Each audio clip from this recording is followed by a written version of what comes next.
आफ्नो मेहनतको पनि जरुरत पर्छ, त्यो मेहनत पनि गर्ने कुरामा लाग्दोला भन्न चाहन्छु। र हामी अहिले यही वैशाखको 7 गतेदेखि हामीले विद्यार्थी भर्ना खोलेका छौँ।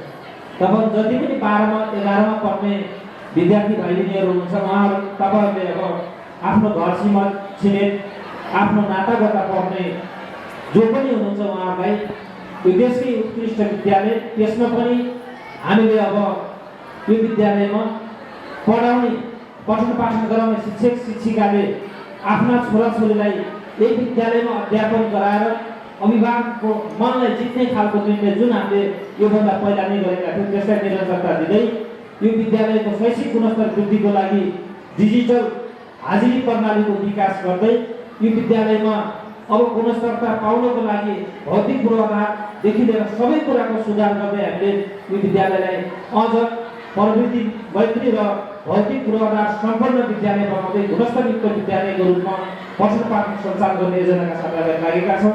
तपाईँहरू सबै भाइ बहिनीहरूले आफ्नो भाइहरू भतिजाहरू वरपरकाहरू कसैका नाति नातिनाहरू पढ्छन् भने छरछिमेकमा पनि माध्यमिक विद्यालयको शैक्षिक गुणस्तरको स्तर हिजोको भन्दा अझ सुधार हुने अवस्थामा लाग्दैछ। त्यहाँ म्यानेजमेन्ट टिमदेखि प्रशासन लागेको छ, तसर्थ भर्नाको लागि 7 गतेदेखि खुल्ला छ र वैशाख 15 देखि क्लास सञ्चालन हुँदैछ भन्ने कुराको पनि तपाईँले सूचना प्रवाहमा दिनुभयो भने यो विद्यालयमा भर्ना हुने विद्यार्थीहरूलाई पनि एउटा थप माया प्रेरणा बढ्नेछ भन्ने कुरा पनि मैले राख्न चाहन्छु। म तपाईँहरू धेरै आइपुग्नु भएको छ, धेरै कुरा गर्न चाहन्न। हामी विद्यार्थी भनेको हामीले पढेको पढाइलाई व्यवहारमा उतार्ने, हामी बिग्ने खालको हुने, हामी टिक्ने खालको हुने र हामीले पढेको पढाइलाई व्यावहारिक प्रयोगात्मक रूपमा लिएर हामी उद्यमशील कसरी बन्ने, हामी सिपयुक्त जनशक्तिको रूपमा कसरी परिणत हुने र हामी आफैले हामीले अब घरमा आमा र बुवाबाट पैसा माग्ने नभएर अब हामीले आफैले पढ्दैछौँ, हामीले पनि थोरै भए पनि पैसा कमाउँदैछौँ भन्ने पाटोमा कसरी लाग्ने भन्ने सवालमा पनि तपाईँहरू जोडेर लाग्नुहोला। यो कुराको मैले आग्रह र अनुरोध गर्न चाहन्छु। फेरि पनि मैले 12 क्लासबाट विदाय गर्न जान लाग्नुभएका सम्पूर्ण विद्यार्थी भाइ बहिनीहरूलाई सफलताको शुभकामना व्यक्त गर्न चाहन्छु। 11मा पढ्ने भाइ बहिनीहरूलाई आफ्नो पढाइको निरन्तरताको शुभकामना व्यक्त गर्न चाहन्छु। र जति पनि यहाँ तपाईँहरूले आज प्रस्तुति देखाउनु भएको छ, यो प्रस्तुति एकदमै राम्रो छ। यो प्रस्तुतिलाई अझै पनि निरन्तरता दिएर भोलिका दिनमा अगाडि बढ्नुभयो भने तपाईँहरू पुरस्कृत भएर त्यसबाट पनि सम्मानित हुने खालको एउटा वातावरणमा पुग्न सकिनेछ।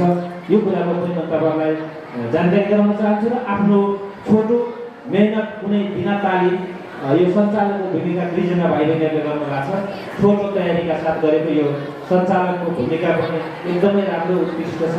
यहाँलाई पनि 2 जना सञ्चालकलाई पनि हार्दिक बधाई भन्न चाहन्छु। र मैले अन्तिममा फेरि पनि यो ढिलै भए पनि नयाँ वर्ष 2083 को सम्पूर्णलाई उत्तर प्रगतिको शैक्षिक उन्नतिको कामना व्यक्त गर्दै आफ्नो छोटो शुभकामना मन्तव्य अन्त्य गर्छु। हस्त धन्यवाद, नमस्कार। यो पछाडि यहाँले जति पनि हुनुहुन्छ जस्तो सञ्चालकको तर्फबाट पनि तपाईँ जति प्रस्तुति देखाउनु भएको छ सबै प्रस्तुति देखाउनु भएका जतिको ग्रुप फोटो तपाईँको ड्रेस छ, त्यो ड्रेसमा एउटा फोटो लिइदिनु होला। ड्रेस लगाएको मात्रै प्रस्तुति गरेको त्यो पछाडि हामी सबै 11को 12को अरू पछाडि फोटो सेसन हुन्छ नै। जतिले तपाईँले कसैले गीत गाउनु भएको छ, कसैले नृत्य प्रस्तुत गर्नु भएको छ, कसैले गजल प्रस्तुत गर्नु जति हुन्छ सबै यहाँ तपाईँहरूले आफ्नो प्रतिभा देखाउनु भएका जतिको हामीले सामूहिक तस्बिर दिनेछौँ। त्यो तस्बिरमा पनि कोही नछुट्नु होला र फोटोग्राफर मित्रले पनि त्यो तस्बिर दिनु होला भन्ने अनुरोध गर्छु। धन्यवाद। मैले चाहिँ तपाईँहरूले भनेको 2वटा यो प्लस माइनसको कुरा थियो। प्लस चाहिँ हुन सकेन, माइनस गएकोमा सरी भन्न चाहन्छु। धन्यवाद है।